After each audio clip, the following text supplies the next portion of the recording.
Hello, everyone. Welcome to this quarterly Protect Ohio Children webinar. Today's topic is Back to School in a State of Indoctrination. At the end of the webinar, if we have time, we'll take your questions. I'm going to turn this over to John Stover. Thank you, Diane. The time of year is time to consider voting and just provide you with a little bit of information relative to some things that have taken place. Our governor, DeWine, had signed a sweeping package of election laws changes last year in House Bill 458. Now, these are going to require voters to show ID, which is good. We do have some other things that we're urging the Secretary of State to deal with relative to some things that he has the ability to pursue without legislation. We're hopeful that he will move in that direction regarding absentee and ballots and so forth. But as we all know, we do have the concern relative to a safe and secure election in the state of Ohio and many other states. I'm hopeful that they're doing the same.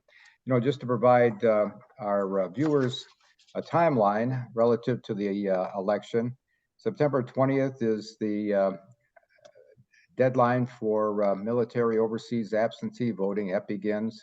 October 7th is voter registration deadline. October 8th is early voting. It starts. The 29th of October is the last day to request an absentee ballot. November 3rd is the last day of early voting. One of the things that we're urging all of our viewers to do is to request an absentee and certainly do everything you can to urge those that are not registered to vote to register and vote accordingly. We have a number of important races on the ballot. Our organization, Ohio Value Voters, which is the parent company of Protect Ohio Children, we have already endorsed President Trump for re-election, and when I say re-election, to become the 47th president and hopefully bring back what we saw 4 years ago. And then also we have endorsed Bernie Moreno for Senate. We need to see to it that the Republicans do take control of the Senate. We do know that it's going to be close relative to the outcome, so we are working hard on behalf of Bernie Moreno. And one other thing I wanted to discuss here briefly is Title IX. Title IX, we've seen some action here recently regarding the Biden administration and the gender agenda that they have in fact put in place. They attempted to come out and say that this was law. That there was never a law put in place by administrative rule by the Biden administration. And we had 26 states, including Ohio, that just recently won a federal case that has put a moratorium on nothing being pursued in those states. Of course, there is always the possibility that we may have a school district in Ohio that decides to pursue this woke Title IX gender agenda that we need to stay on top of. So we urge anyone out there among those in the state of Ohio, if you do find something in your school, please go to protectohiochildren.net and provide that information to us on our tips line. There's also an organization that we're partnering with. It's called the Safe Watchdog, and you can find that also on protectohiochildren.net. At the top right-hand corner, there's an icon.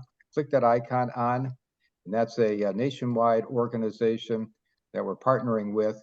But we want to make sure that we're vigilant and we're holding these school districts, the school boards, superintendents accountable.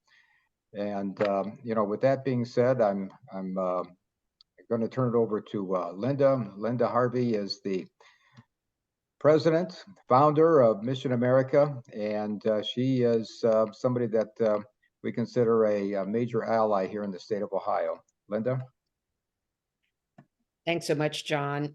What I want to do is go through something that I'll take about 8 minutes for this, but if you would like more information on what I'm going to talk about and any of our topics here, I urge you to sign up for the September 27th POC Summit, where we'll all go into much more detail, as well as Marcia Metzger is going to be our highlight speaker. And she has so much depth on social emotional learning, your jaw will be dropping. So there's a lot of information that's been sent out. I'm sure Diane will say more about it too. But anyway, what I'm going to talk about here for a few minutes is the inappropriate sexuality education that is starting to be a trend in K through 6 grades, elementary school. And I'm not talking about necessarily the inappropriate books. There are plenty of those, and they go along with this, but I'm talking about instruction. So I'm going to talk about briefly a couple of things. Aaron's Law in Ohio, which is also in a lot of other states as well, which creates new risky opportunities for teachers and lessons to go beyond what they are supposed to be teaching, as well as new puberty and hygiene education, new approaches to that, which I think are going beyond the boundaries that they should. Excuse me. It always happens as soon as I start talking, your throat clogs up. And then LGBTQ inappropriate material, and it's basically pretty much all inappropriate at that age, and as well as later ages. But on Aaron's Law, now this is a law that was passed a couple of years ago, went into effect last year in Ohio for child abuse prevention instruction, and it's mandated for K through 6, and it has to be taught every year. Parents can opt out, and they can see the materials if they ask the school. But what has happened is that what we found out when this was being considered, and of course, nobody wants children to be abused sexually, but the issue is that can be adapted and misused, and that's what we're worried about. So what happened was that in many other states, Planned Parenthood, lo and behold, became the provider of Aaron's Law child sexual abuse instruction in many states. So we many of us got together and urged the lawmakers in Ohio to put in the provision that no abortion providers who advocate for abortion or provide abortion would be instructors in Aaron's Law in Ohio, and that did get in. And so what happened was that then the Ohio Department of Education and Workforce, it's the ODEW now, has recommended curricula on its website, and schools don't have to go along with these, but most, I think, are doing so. And I took a look at these, and there are, I believe, 8 of them. And 4 of them seem to be acceptable as far as I can see. And those 4 are Educate to Protect, Child Lures Prevention, Empower Me, Fight Child Abuse. Oh, and there's one other, I Can Tell is what it's called. But there are several others that look very, very inappropriate. Second Step is one of those, and it's being used not just for this, but for social emotional learning in a number of Ohio school districts: Brunswick, Miami Trace, Upper Arlington, Mount Vernon, West Geauga, Strongsville. And these this company, and it's a national social emotional learning company, heavy on promoting gender ideology to children, and very suspect as far as their view of child development, child sexual development. And I can go into more detail about that, and I will on September 27th, why you should not trust Second Step on any level in your school, under SEL or under the Aaron's Law provisions. Another one is Child Safety Matters. That this was came up in Tip City. Someone brought this to our attention. The big problem with them, this is another one on the ODEW website. Big problem with them is they use something that a number of these sites use as a resource. It's called loveisrespect.org. And if you go on that site, your initial impression is, oh, this is okay. A couple of clicks and you are into heavy duty promotion for children of their future sexual autonomy, LGBTQ everything, and there it goes. And so it's not an appropriate website at all to be using as a resource. So the other thing I wanted to talk to you about is this puberty and hygiene lesson hijacking is what I would call it. An awful lot of schools have been doing this forever. I mean, the school nurse comes in and talks to kids in 3rd, 4th, 5th grade, 6th grade about how their bodies will change and all that. Well, we got a call last year, and I followed up on this, and it looks like this is a trend now, from a teacher in a major metropolitan school district in Ohio. I won't name that because it might reveal who she is, who said that her 5th graders were stunned and shocked by the level of detail given in the mixed class puberty and hygiene lessons. And she even sent me screenshots of one little girl's journaling about this and how she was so embarrassed in front of the boys, and how boys were then teasing the girls about some of the details that were given. And the encouragement to think about this, and the fact that in the future you may become pregnant, so you need to think about this, and how inappropriately it was handled by the school nurse. And so we're seeing a trend in that. Planned Parenthood has a lesson plan called Puberty Talks. I have not heard yet that it's used in Ohio. It's used in California, in Texas, in Washington State, but watch for it. And if you find it, please let us know. But it's over the top, gross and inappropriate. And then there are the LGBTQ lessons, and they are everywhere. Social emotional learning is bringing this into lessons where they're pushing gender ideology. They're pushing identification as gay or lesbian or something else in grade school.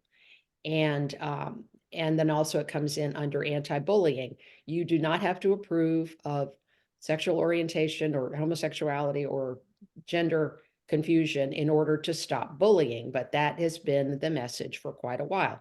We need to watch out for that. And of course, there are books that accompany all of this. There are books about puberty that are over the line. There are books about homosexual headed families or gender confusion in children and how they can change. All of this is backed up by that. And I know we're going to be talking about inappropriate books somewhere else. So that's all that I'm going to talk about right now. One other quick thing on our website at missionamerica.com is what we call our school corruption and propaganda calendar. And we started this about 5 years ago and updated every year. It has the LGBTQ and other events that the activist community plans to push in schools nationwide, and many of them you will recognize. LGBTQ History Month, Transgender Awareness Week, and so on. Look on our website at missionamerica.com and you'll be able to see the list in chronological order, and then watch out in your schools about how that might be implemented. So I'll turn it now over to Bruna Galati.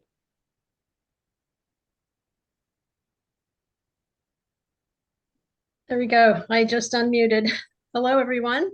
I guess most of you who are used to seeing these webinars don't know who I am, but I'm Bruna Galati and I live in the Berea School District. I moved to Ohio about 6 years ago and heard that Berea was a great place to be and the school district was just wonderful. So here I am 5, 6 years into living in Ohio, and I have to say it's much better than Pennsylvania, although I did live in a very nice neighborhood there. But as I began to understand what was going on in the school district here, I was quite amazed and in disbelief. So I decided to get involved. And Berea is a school district that is comprised of 3 cities: Middleburg Heights, Berea, and Brook Park. So we've got 3 mayors to contend with. So my story actually goes back a couple of years after attending some school board meetings. I started back in 2022 to speak to the school board and was absolutely amazed when it was brought to my attention that there were certain books in the library, school library, that were inappropriate.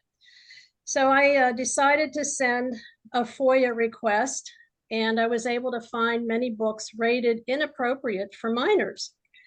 And so I did attend a school board meeting that year and identified about 35 books that should be removed from the library. Well, their response to me was, you need to use the curriculum and the book review process that we have on our website. So I went on and did not like the process, but lo and behold, the very day after I spoke at the school board meeting, they revised the process. So I looked at the revision.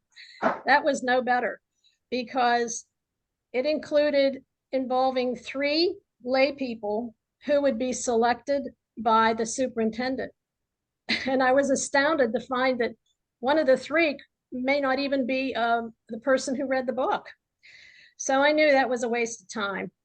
But I continued to keep up with trying to see what else they were up to. Well, fast forward to 2024, I submitted a FOIA request asking for an updated library list, as well as books that were discarded as of January 2023, and those that were purchased in January of 2023. The reason why I did that was because in a discussion with one of the school board members back in around March or April, she told me they were in the process of downsizing their school library. They wanted to move more towards ebooks, and they wanted to make room, physical room space for their media area. So I asked for the file that gave all of that listed the discarded books, and there were about 850 books that have been discarded. Many of them were good history books, books about world wars, the Holocaust, how economics works, communism, our voting system. And one in particular that caught my eye was a book written by Donald Trump, Make America Great Again. I'm thinking, well, why in the world would they get rid of that? It's not an old book, you know? So it was obvious to me, and according to their February 2024 letter, that the criteria for book removal was not based on educational value. It was actually based on how often students access those books. So what does that say? Well, students must be obviously accessing these inappropriate books often enough that they qualify to remain in the library. So, and they still are. I decided it was time for parents and taxpayers to wake up and become aware of the situation, because it's certainly not going to get any better. Using the Go Forward website, I was able to identify books a lot quicker than I had 2 years ago. And I decided to create a flyer, and I'm going to be using it as a template to identify the problem, along with the short list of pornographic and obscene books rated 3s, 4s, and 5s. I know you probably can't see this very well, but this is just a 1-page. And it's basically listing the books that are currently in the Berea Library. It also gives an excerpt from the paper that was written by the American Pediatric Association. It defines pornography, and it also tells you the dangers to children, anxiety and anger and all these things. So actually, I toyed with the idea of how to get this to the mass, you know, in Berea. And then being part of a club, I thought, well, we're going to be putting door hangers on neighborhoods throughout the district. Why not see if I'm permitted to include it with campaign cards? So that's exactly what happened. I got these printed, and I got permission to include them in the campaign cards. So for the next couple of months, these flyers will be distributed to over 4,000 homes. Not everybody will be, I'm sure, reading them and catching on with what I'm talking about, but apparently some people have come up to our president of our club and said, I didn't realize this was happening. So I'm so pleased that it is getting notice. In addition to the flyer, I will be speaking to the board meeting at the board meeting this coming Monday to ask them again to remove these books without using their process. I really think that hopefully, given the pressure that will be put upon them by the mayors and the public, that they will reconsider removing them. One of the mayors actually is going to be meeting with me next week, and I will, give him all this information.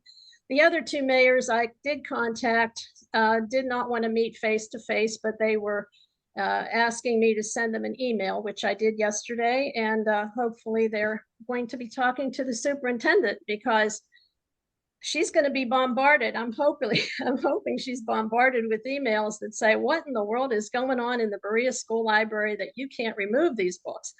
And I'm going to give you an example of just the worst one, which is called American Psycho. It's rated a 5, and 5 is rated aberrant content. So if you go on to a website called booklooks.org, it gives you a slick sheet that, take my word for it, it's hard to read the first 2 or 3 sentences. It is that bad. A friend of mine looked at the sheet, and she's a retired nurse, and she said, oh my, I can't believe kids are actually reading this. So I really hope that this flyer gets a lot of attention. People will read it and take notice. Now, I want to expound a little bit on the situation at our particular school district, because their goal is to remove the hardbound and the paper-bound books, but they're opening up to their students the websites where they can access ebooks. And this creates another situation that needs to be investigated, because I believe perhaps one of them may be infoohio.org. And if you go on to that website, yes, they do categorize according to age and grade. But when you go into, for example, grade 9 through 12, you can find American Psycho. You can find a lot of these books, but it does not say, oh, it's rated 5, 4, whatever. There's no rating system. However, on their website, it does alert people, adults, to say, and I quote, adult guidance is important when children are using digital content. Well, does that really get them off the hook of pandering obscenity? I say no, because most parents are not going to be really looking over their children's shoulder to say, what are you reading today? Or what did you read in school? No. So there is a problem with whatever website our school district is going to choose for our children to, access ebooks. And I'm going to bring that up at the school board meeting as well. Now, that being said, that brings us to the state level. What will the states do about it? Is there going to be enough action down the road to prohibit our children from accessing these without parental consent? The only thing that I'm aware of at the state level is an Ohio Bill 556 that is being proposed to charge teachers and librarians with felonies for handing out books and materials deemed obscene. I don't know if this book or this bill will be including ebooks, anything digitally. I would hope so, but I haven't read the bill, so I have no knowledge of it. But I'm hoping that through the legislative process, the right words will be used so that it will not only charge librarians and teachers, but also whoever is governing that website, because we need to make sure our children are protected at that level as well. So as far as I'm concerned, my journey is just starting. I'm hoping to get a lot of action here in Berea. I also have friends who have live in other neighboring school districts and have asked me to put together a similar flyer so that they can use this in their school district as well.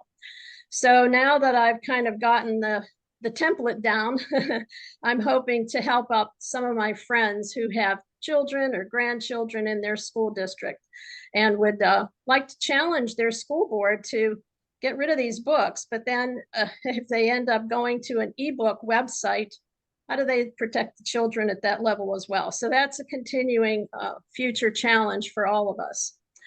And with that, I hand it over to Kathy Pulse. Great. Thank you, Bruna.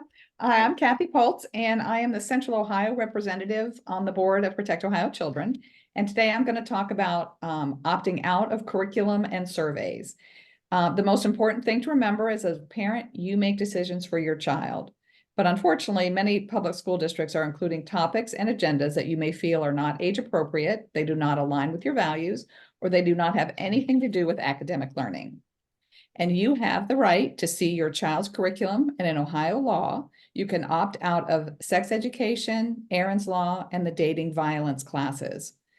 We suggest you use the Protect Ohio Children's opt-out form because it lets the district know your position as a parent, and the forms are quite comprehensive. If you go to our website, protectohiochildren.net, there's a blue button on the right side of the homepage, and it says, click here for an opt-out form to use at your child's school. At the end of this webinar, there will be a PowerPoint page where you can click on it, but I'm just gonna, it disappears. So I've got two. The first form is entitled Racially Divisive Concepts /SEL Parental Non-Consent Opt-out Form. You'll find a list of sources that utilize racially divisive concepts, or SEL, and it will help you to be on the lookout for this curriculum. And you just need to ask questions. The second form is entitled Human Sexuality Instruction Parental Non-Consent /Opt-out Form. This list, as above, gives you knowledge of what to look for from the teacher or the district. And the POC forms are quite comprehensive, and we have found that different school districts have different procedures for opting out. We've heard some districts will not accept such a comprehensive form because it's a little too challenging for them. So you just kind of have to be more detailed with your district, and you'll have to opt out of each lesson or activity, where other districts have been accommodating and helpful. And we heard from a parent just this year who said, quote, I met with the superintendent last Tuesday. They were caught off guard because they had never seen a form like yours.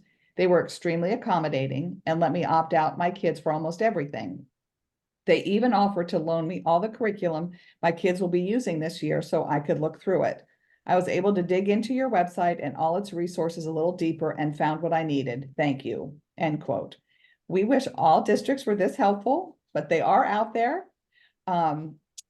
So we've got curriculum, but surveys are something that you really need to pay attention to, and it's very important for you to be vigilant about it.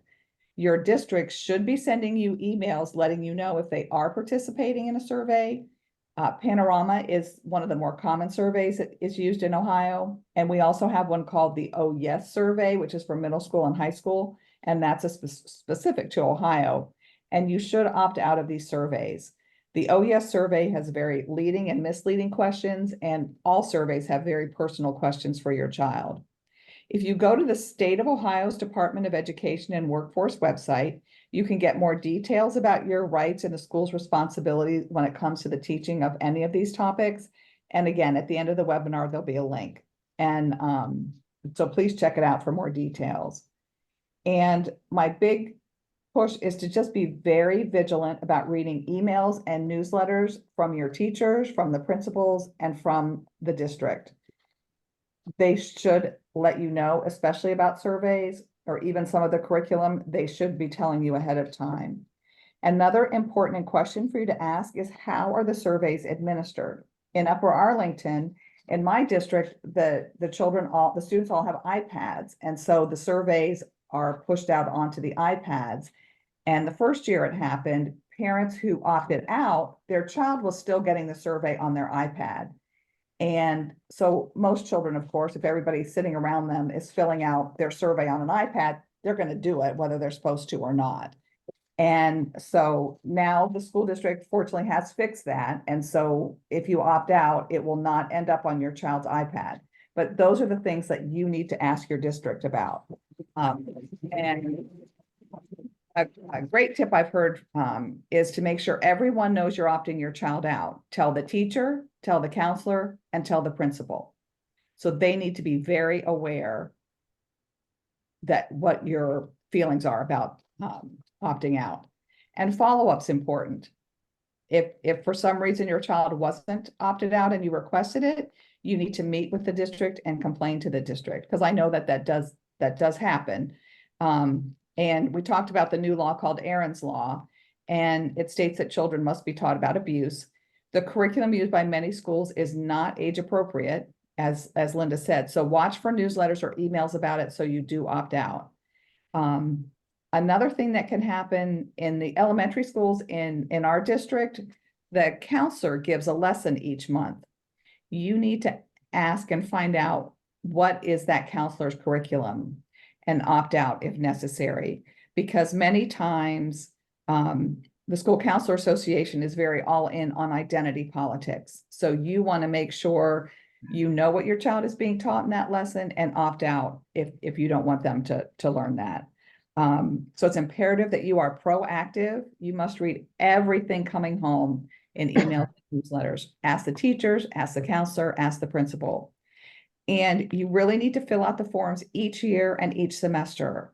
If your district gives panorama survey twice, you'll have to opt out in the fall and opt out in the spring. It doesn't carry over from semester to semester or year to year, at least in our district. So I'm assuming most are that way.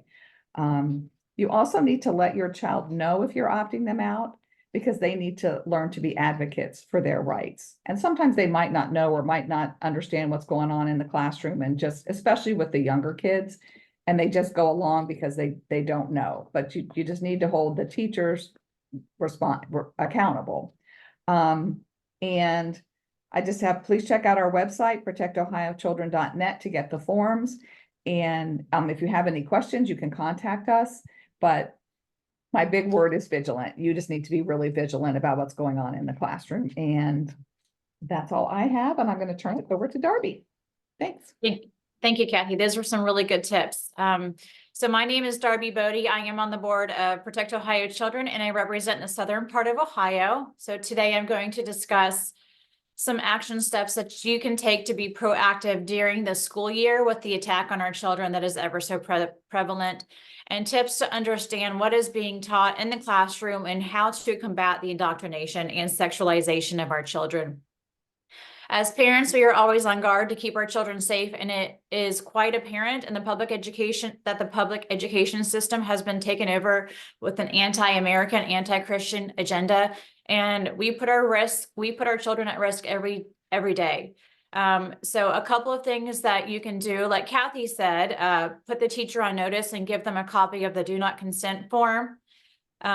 And I like, Kathy, how you said to also include the counselor and the superintendent. That is great. That is a great suggestion. I would also recommend recording in a timeline every interaction that you have with the student or with the teachers, with administrators, so you can keep a log and hold them accountable. And again, keep that open communication with the teacher. Let them know that you are watching and your expectations. An example would be, I do not support any sexual conversations about who is attracted to who. And you can say that in a nice manner, but this is putting them on notice. And hopefully will make them second guess conversations or books that they have planned. A couple of other things that some of our local moms do, volunteer in the building, substitute. I know when my son was in school, I would go to lunch and I would create a relationship with the teacher through just, everyday interaction. Also look at the walls when an opportunity presents entry into the school. Look for all our welcome here stickers. A local school district here had K through 12 or K through second grade all are welcome stickers. And so the question is, who is not welcome? Why would you tell students all are welcome? Of course, all are welcome. I mean, not a kindergartner isn't even thinking that someone would not be welcome. So, and then look for DEI propaganda in a high school building. We found an altar to diversity here in our high school. Also, go to curriculum night. This will allow you to know what curriculum they are using. You can take notes. You can look the curriculum up online. This also allows you to look inside the building. And when you go into the classroom, typically the teacher will have a little library set up. Take pictures. You're allowed to take pictures. Take pictures of the books. And if they ask, why are you taking pictures? Then you can just say, I'm researching good literature for my child, which is true. But then plug those books when you get home into ratedbooks.org for vulgar and appropriate content. You can also check them out at the local library yourself. You can also go to takebacktheclassroom.com for a list of books in your school district. Talawanda is the only school district in Ohio that has uploaded their books in their school district, but there is opportunity there if you would like to have a task, and you can upload the pictures of the books in the website. Also, again, be involved. Ask your children questions about the day and what books the teachers read to them. You can even pretend to be an advocate for DEI, SEL, and CSE and get a better understanding of where the school is on those topics, especially if you have dreams of being an undercover agent. This would be really good practice for you. Go to the board meetings. Please go to the board meetings because a lot of things happen here. And when you look on the agenda, it's going to typically give you a list of things that are being improved. And one of those things would be field trips. And something that I did at my local school district, I researched the field trips and the organizations that were sponsoring them. And when I looked at the mission statement or their purpose, I understood exactly what agenda this organization had. And several of the field trips had diversity, equity, and inclusion and social and emotional learning training classes combined with a journalism retreat. So definitely pay attention to those agendas. To get a little bit more in depth, per Ohio Revised Code 149.43 and 149.11, you can ask for copies of the curriculum being used for social and emotional learning, comprehensive sex education, or sex education in general. It's important to be aware that social studies books are actually being used with social and emotional learning agendas written into the books. So the way that I found this out was our school board approves a courses of study, and I believe that every school is supposed to be doing this. However, the previous superintendent was not submitting the board with a courses of study, probably by design. But within that courses of study, there were suggested books. And then you look up the description of the books and you realize it's social and emotional learning. So also ELA, especially honors classes, get a list of the reading material that they will be suggesting or recommending, because there has been a lot of vulgar books suggested in this area. And again, math and word problems are also being used to indoctrinate and to lead into conversations of social justice. And see ways to counteract indoctrination. So a couple of things that I think I do personally here, and one topic specifically, school board members need access to the classrooms in schools, especially those conservative school board members who want to know what's going on and are finding roadblocks everywhere they look. If a school board member has unfettered access into the schools, this will help deter agendas, and the board has the authority more than anyone else to know what is happening in the school, but yet the board members are being blocked out. So legislators, we need to partner with our legislators and push legislation. A couple of other personal things daily is pray together as a family. For me personally, I plead the blood of Jesus over my children, and I bind the evil spirits by name, and I loose the fruits of the Spirit over your children. And so I have these conversations, daily. Also, you can do Bible studies at home in the morning with your family and send them to school. Another thing I recommend is join a local family group with like-minded people and meet weekly, creating a like-minded support group for your children away from school, but with children who think like them, so they know that they are not alone in their thinking. I think it's important to educate on communism, because in the public education system, they're teaching that communism is good, or in socialism, from what I understand. So there's a new movie out. It's called Beneath Sheep's Clothing by Julie Beeling, and she is actually from America, but she lived in Russia for a while, and so she was able to create a movie on communism based on her experience. I think right now in the government classes, they are not teaching the Constitution, and so I think it's important that our children understand the Constitution, and so we have to do extra work at home to make sure that our children aren't getting indoctrinated, because they're being fed all of this stuff in the public education system. So a couple of things: you can read the Federalist Papers, read biographies on the Founding Fathers. A book that I recommend is The 5,000 Year Leap, that was recommended by Glenn Beck. And it's teaching about how the Constitution was created and why, and the importance of it. Also, there's a lot of junk on TV that they're putting in front of our children. And even I think in public education, they're really only allowing CNN to be viewed. So I think counteracting that with good shows like Mary Poppins or Miracle or No Longer Bound are ways to kind of counteract some of those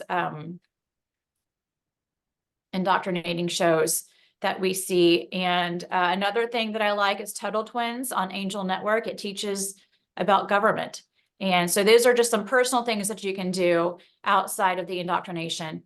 Also, don't forget to send in any unanimous examples of comprehensive sex education, DEI, and SEL to protectohiochildren.net. This is very helpful for other parents so they can know what is happening in their school district. So that's all I have. And on to you, Diane.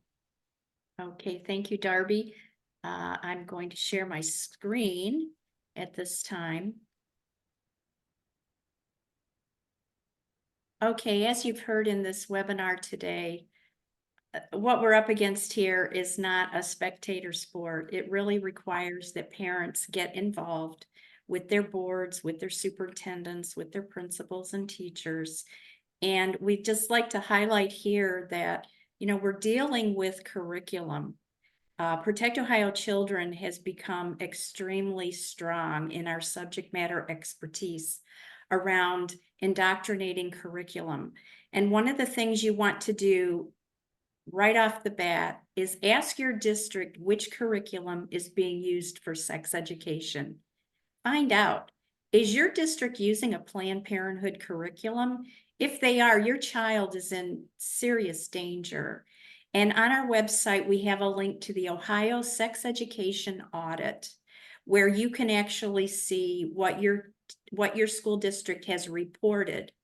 Many of the districts comply with Ohio law, many do not. So we just want to remind you to check that out.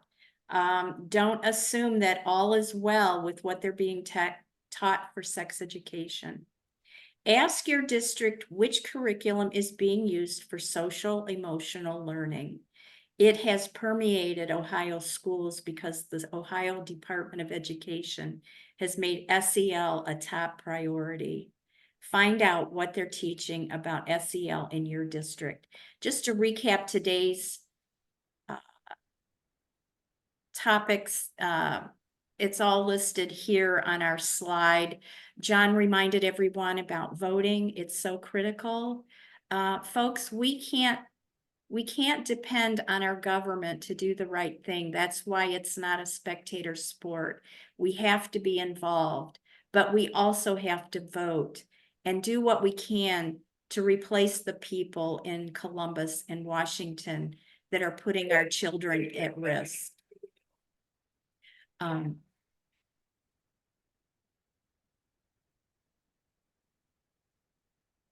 sorry. And then also on our website, protectohiochildren.net, you can find the icon at the top right that will take you to the Save Title IX Networks webpage, and you can become a watchdog member of their organization. Let us know if you find breaches of Title IX in Ohio, but also join that network and get up to speed about the gender agenda and how you can fight it in your district. Linda has shared lots of information with you about the inappropriate K-6 sexuality education. Bruna gave you a personal story about her local school district. This is what's really needed, is to get involved at a local level. And you can even join forces. There's strength in numbers. Join forces in your community, pass out flyers and actually expose what's happening in that district, and go and oppose it at your district as a taxpayer. Kathy gave great information about how successful we've been with our opt-out forms. The protectohiochildren.net website has those forms. You will find, and we get reports, that some districts refuse to use those forms. Our attorneys tell us if they oppose the forms, do not accept no as an answer. Require that they put those forms into your child's permanent records as an audit trail for yourself and the school to know that you oppose this type of indoctrination of your child. And then lastly, here's the information from Darby that she went over so well. Great examples of how you can fight the inappropriate books. Announcements that we have: see our events page, our new events page on protectohiochildren.net, and attend the upcoming Parents on the Level webinar on Monday, September 9th about exposing SEL. And also attend our summit in Columbus in person. You can register on the events page, or right at the top of our homepage, we've given you a way to use the QR code to sign up. I'll give you a little teaser. At this webinar, we're going to show you how at a local level, you can find out which vendors your district is using for social emotional learning curriculum. And this will enable you to have those discussions with your local district about, why is this curriculum in my school? Don't forget, school has started back. Use the tips@protectohiochildren.net email address to send us your anonymous tips. We continue to update our website, our heat map, and watch us on the Protect Ohio Children YouTube, and join us on Facebook at POC North, Central, and South to stay in contact with us. I'm going to stop sharing. And if you have questions, you can use the QA icon at the bottom. We do have a few questions here. On Aaron's Law, this would be for Linda. I can understand some concerns. Opting out of Aaron's Law completely is also not the answer, as we have a huge problem with trafficking that often gets missed, and sexual abuse and other forms of abuse. What is your response to that, Linda? Well, yes, we have a huge problem, and I think that the issue is the type of material that's presented in the wide classroom setting. It's a very sensitive subject, and what you don't want to do is alarm children unnecessarily, because most children will not be experiencing child sexual abuse. Some will. So, we are in a dilemma here, because that has proliferated in our society, but you can also do a lot of damage with this. I'll just read you something. from Second Step, which really, as a grandparent, kind of bothered me. So let me see if I can find it. Second grade and fifth grade, lesson 3, okay? Second step, quote, "It is hard for students to stand up for their right not to be touched, particularly with older members of their family or household. However, perpetrators of child sexual abuse are most likely to be older members of the child's family or household. So students should learn to say no to unwanted touches from them." Now, oh yeah, of course, yeah, that's out there, but is this going to mean children are going to say, "No, grandpa, don't hug me"? I mean, this is, you can see the problem. So we're in kind of a dilemma with this. My recommendation is that this should be handled on a case-by-case basis, as it was all along. Teachers are mandatory reporters. If they suspect any kind of abuse, they have to report it. So do our counselors. So it might be smaller groups that should be taken aside. It might be sex selected groups, girls together, boys together. But I think we have to be very careful with this instruction, even though yes, we have a problem. Yes, we do. And we know that the left believes their worldview of all of this goes all the way back to Alfred Kinsey. They believe that children have a right, that sex begins at birth for children, that they are sexual beings at birth. It's so ridiculous how far they've gone with this, and we need to protect the children. We have another question here. We need to start thinking about playing on offense for a change. Our adversaries are dictating what we do, and we need to turn the tables on them. You know, I'll go ahead and take that one and respond. I just want to let everyone know, this question, this comment reminds me that while we have not been having these webinars during the summer, our team has developed a very strong research team, and we have documented our strategic plan that's kind of a living, breathing document now. We know what the problems and potential remedies legislatively and administrative rule changes that need to be made. We've been working on that, and we have a deep knowledge of what the curriculum problems are. And we believe that after the election, we have an opportunity to turn the page and start to implement solutions in Ohio. We are far behind in Ohio in protecting parental rights.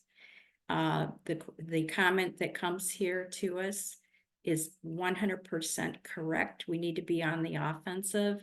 And that's why when you hear someone like Bruna tell her story, this is a story that we all need to embrace. We all need to get involved. And as I said at the beginning, it's not a spectator sport. We've got to get involved. We have so much logjam and confusion at the State House in Ohio that's not moving legislation. And it's a shame. We can't depend on them. This battle has to be fought in Columbus, but it has to be fought in our local districts. And that's why we think the local watchdog approach is the way to go. We can solve some of these things if parents will get involved at the local level. So with that, let me see, I think one more question maybe came up here. Okay. All right. Okay, well, I think we're almost at the top of the hour. We want to thank everyone for joining, and we'll keep you informed, and we'll be posting this recorded webinar on Protect Ohio Children YouTube. Thank you, everyone. We hope you have a great day, and don't forget to vote, get registered, and bring your family and friends with you to vote. Thank you, and have a great day.